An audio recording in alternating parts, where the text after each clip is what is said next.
제1부 왕비가 되는 길 그리고 중전의 첫날. 조선의 궁궐에서 가장 화려한 옷을 입은 사람은 누구였을까요? 아마 많은 분들이 왕비라고 답하실 것입니다.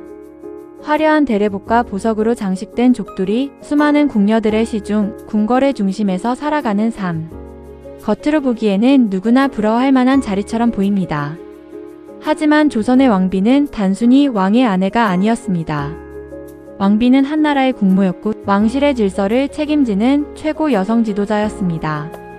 그녀의 한마디는 궁궐 전체에 영향을 미쳤고 그녀의 행동 하나하나는 백성들에게까지 모범이 되어야 했습니다. 오늘은 조선 왕실에서 가장 높은 자리에 있었지만 가장 무거운 책임을 짊어져야 했던 왕비의 삶을 함께 살펴보겠습니다. 왕비는 어떻게 뽑았을까? 조선의 왕비는 사랑으로 선택되는 경우가 거의 없었습니다. 대부분 간택이라는 엄격한 절차를 거쳐 선발되었습니다. 왕비를 맞이해야 할 시기가 되면 조정은 전국에 금올령을 내렸습니다. 일정한 나이의 양반과 딸들은 혼인을 할 수 없었고 왕비 후보로 등록되었습니다. 가문의 배경, 부모의 품행, 집안의 명성, 그리고 후보자의 건강과 예절까지 꼼꼼하게 조사했습니다. 왕비는 개인이 아니라 왕실과 나라를 대표하는 존재였기 때문입니다. 3번의 간택. 왕비 선발은 보통 초간택, 재간택, 3간택의 3단계를 거쳤습니다. 처음에는 수십 명의 후보가 선발되고 두 번째에서는 인원이 크게 줄어듭니다. 마지막 3간택에서는 왕과 대비, 대신들의 의견을 종합해 최종 한 사람이 왕비로 결정되었습니다. 왕비가 되는 순간 한 소녀의 인생은 완전히 달라졌습니다. 이제 그녀는 부모의 딸이 아니라 조선의 국모가 되는 길을 걷게 됩니다. 왕비의 혼례. 왕비로 결정되면 궁궐에서는 성대한 가례가 열렸습니다. 궁궐은 화려한 장식으로 꾸며졌고 전국에서 최고의 장인들이 참여했습니다. 혼례 행렬은 수백 명에 이르렀으며 사용된 의복과 장신구, 가마와 깃발, 악대와 의장대까지 모두 정해진 예법에 따라 움직였습니다. 이 장면은 훗날 가래도 가미계에 그림과 함께 자세히 기록되었습니다. 덕분에 오늘날 우리는 당시 왕실 혼례를 거의 그대로 재현할 수 있습니다. 중궁전의 주인이 되다. 혼례가 끝나면 왕비는 중궁전의 주인이 됩니다. 중전마마라는 호칭도 여기에서 비롯되었습니다. 중궁은 궁궐 여성들의 중심 공간이었습니다. 왕비는 궁녀와 상궁들을 총괄하고 궁궐의 생활 질서를 관리했습니다. 또한 왕실 제사와 각종 의례를 준비하며 궁궐 안의 모든 여성 조직을 이끄는 최고 책임자가 되었습니다. 오늘날로 말하면 왕비는 왕실의 최고 행정 책임자이자 여성 조직의 총괄 책임자였던 셈입니다. 왕비가 가장 먼저 배운 것. 왕비가 된 뒤 가장 중요하게 배운 것은 화려한 예법이 아니었습니다. 바로 인내와 절제였습니다. 왕비는 자신의 감정보다 왕실의 안정을 먼저 생각해야 했습니다. 궁녀들에게는 공정해야 했고 후궁들에게는 품위를 잃지 않아야 했으며 대비에게는 효성을 다해야 했습니다. 궁궐 안에서는 사소한 말 한마디도 정치가 될 수 있었기 때문입니다. 왕비의 가장 중요한 임무. 왕비에게 가장 중요한 역할은 무엇이었을까요? 많은 사람들이 왕을 보필하는 것이라고 생각합니다. 물론 그것도 중요한 역할이었습니다. 하지만 무엇보다 중요한 임무는 왕실의 후계자를 안정적으로 이어가는 것이었습니다.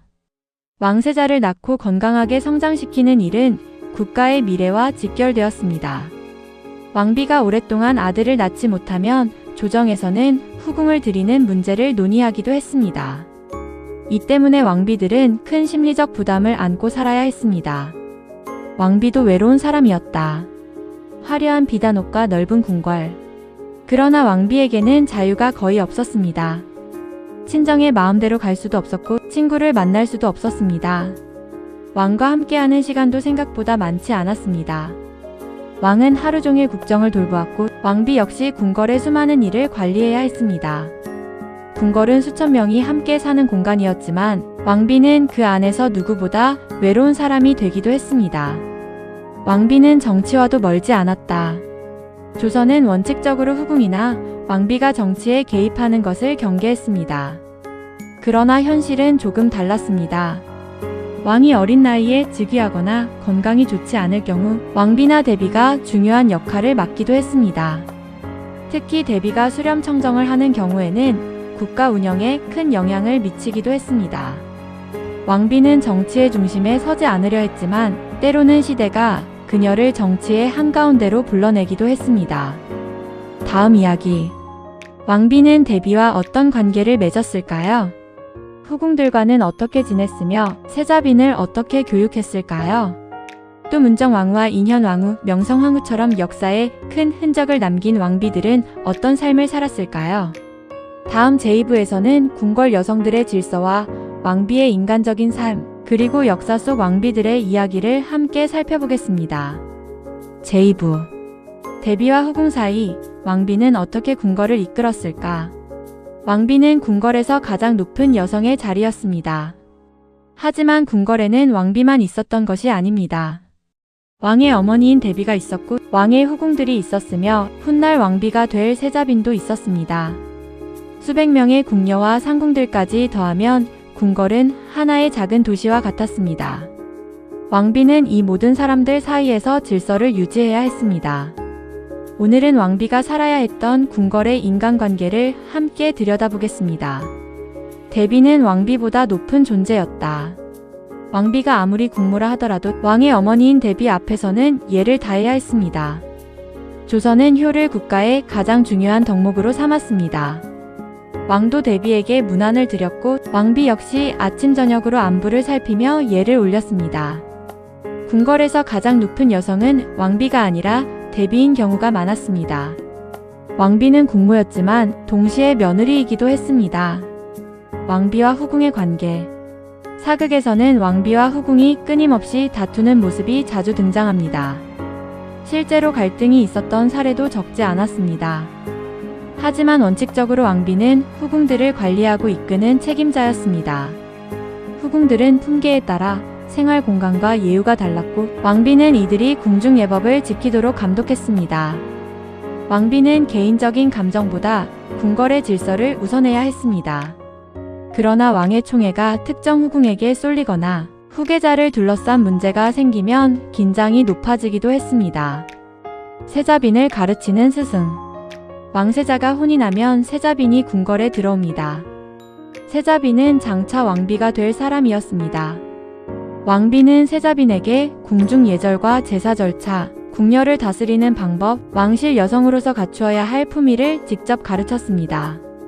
즉, 왕비는 한나라의 국모이면서 동시에 다음 국모를 길러내는 스승이기도 했습니다. 왕비의 하루는 바빴다. 왕비도 새벽 일찍 하루를 시작했습니다. 궁녀들로부터 궁궐의 일을 보고받고 대비에게 문안을 드리며 왕실 제사와 연회를 준비했습니다. 명절이나 국가 행사가 있는 날에는 의복과 음식, 참석자들의 자리 배치까지 세심하게 확인해야 했습니다. 또한 궁궐에서 병든 사람이 생기면 돌보도록 하고 어려운 처지의 궁녀를 살피는 일도 왕비의 역할이었습니다. 겉으로는 조용해 보이는 중궁전이었지만 실제로는 하루도 한가할 날이 없었습니다. 문정왕후 정치의 중심에 서다. 역사 속 왕비 가운데 가장 강한 정치력을 보인 인물 중 한 사람은 문정왕후입니다. 중종의 계비였던 문정왕후는 어린 명종이 왕위에 오르자 수렴청정을 하며 국정을 이끌었습니다. 불교를 후원하고 여러 개혁을 추진했지만 외척 세력의 권력이 커졌다는 비판도 함께 받았습니다. 문정왕후의 삶은 왕비가 정치에 얼마나 큰 영향을 미칠 수 있는지를 보여주는 대표적인 사례입니다. 인현왕후 품격으로 기억된 왕비. 숙종의 왕비였던 인현왕후는 조선 역사에서 가장 많은 사랑을 받은 왕비 가운데 한 사람입니다. 후궁 장희빈과의 갈등 속에서 폐위되었다가 다시 복이 되는 파란만장한 삶을 살았습니다. 그러나 어려운 상황에서도 품위를 잃지 않았다는 기록이 많이 남아 있습니다. 오늘날까지도 인현왕후가 어진 왕비로 기억되는 이유입니다. 명성황후 격변의 시대를 살다. 조선 말기와 대한제국 초기를 대표하는 인물은 명성황후입니다. 고종의 왕비였던 명성황후는 국제 정세 속에서 적극적으로 외교를 시도했습니다. 그러나 일본의 침략이 거세지면서 1895년 을미사변으로 비극적인 죽음을 맞았습니다. 그녀의 죽음은 대한제국과 조선 왕실이 맞이한 가장 큰 비극 가운데 하나로 남아 있습니다. 명성황후의 삶은 왕비가 단순한 왕의 배우자가 아니라 한 시대의 운명을 함께 짊어진 존재였음을 보여줍니다. 왕비의 가장 큰 소망.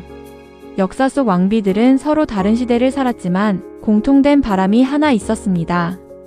왕실이 평안하고 나라가 안정되며 백성들이 편안하게 살아가는 것이었습니다. 왕비의 행복은 개인의 행복보다 왕실과 나라의 안정을 통해 이루어지는 경우가 많았습니다. 그래서 왕비의 삶은 화려하면서도 늘 책임과 긴장이 함께하는 삶이었습니다. 다음 이야기. 왕비는 과연 행복했을까요? 궁궐의 화려한 생활 뒤에는 어떤 외로움과 희생이 숨어 있었을까요? 그리고 오늘날 우리가 왕비들의 삶에서 배울 수 있는 것은 무엇일까요? 다음 제3부에서는 왕비의 고독과 책임, 그리고 국모로 살아간 여성들의 진짜 삶을 함께 살펴보겠습니다.